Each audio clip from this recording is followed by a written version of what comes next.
প্রকাশিত হলো উচ্চ মাধ্যমিকের ফলাফল।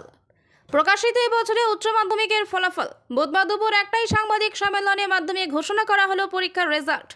ফল ঘোষণা করলেন উচ্চ মাধ্যমিক শিক্ষক সংসদের সভাপতি চিরঞ্জীব ভট্টাচার্য।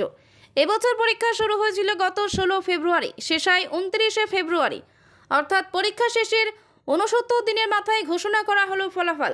60টি বিষয়ে পরীক্ষা নেওয়া হয়েছিল, যার মধ্যে 15টি ভাষার পরীক্ষা। চলতি বছরে মোট পরীক্ষার্থী ছিল 7,64,448 জন। তার মধ্যে রেগুলার ভিত্তিতে ভোট পরীক্ষার্থী ছিল 7,55,324 জন। উত্তীর্ণ হয়েছেন 6,79,784। পাশের হার 90%।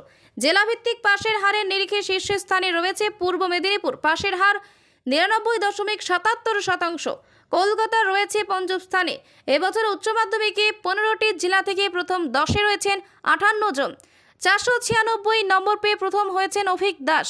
দ্বিতীয় স্থানে রয়েছেন সাম্যদীপ সাহা, তার প্রাপ্ত নম্বর 495। তৃতীয় স্থানে রয়েছে অভিষেক গুপ্ত, প্রাপ্ত নম্বর 494। আপনি কি জানেন একটি ভালো প্রি স্কুল আপনার সন্তানের বাকি জীবনটা গড়ে দিতে পারে? শিশুদের মস্তিষ্কের 90% বিকাশ 5 বছর বয়সেই ঘটে এবং এটাই তার আগামী কয়েক দশকের জীবন গড়ে দেয়।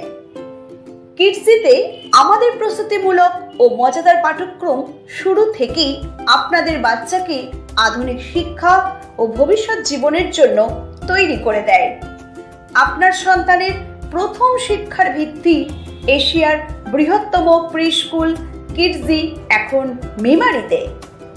কিডজি মেমারি, যেখানে বাচ্চারা শিখতে ভালোবাসে। Play group, nursery, junior KG, senior KG এবং ক্লাস 1 ও 2। কিডজি মেমারি, মেমারি হাসপাতাল গেটের সামনে, মেমারি, পূর্ব বর্ধমান। যোগাযোগ করুন 8015686702 8250099571।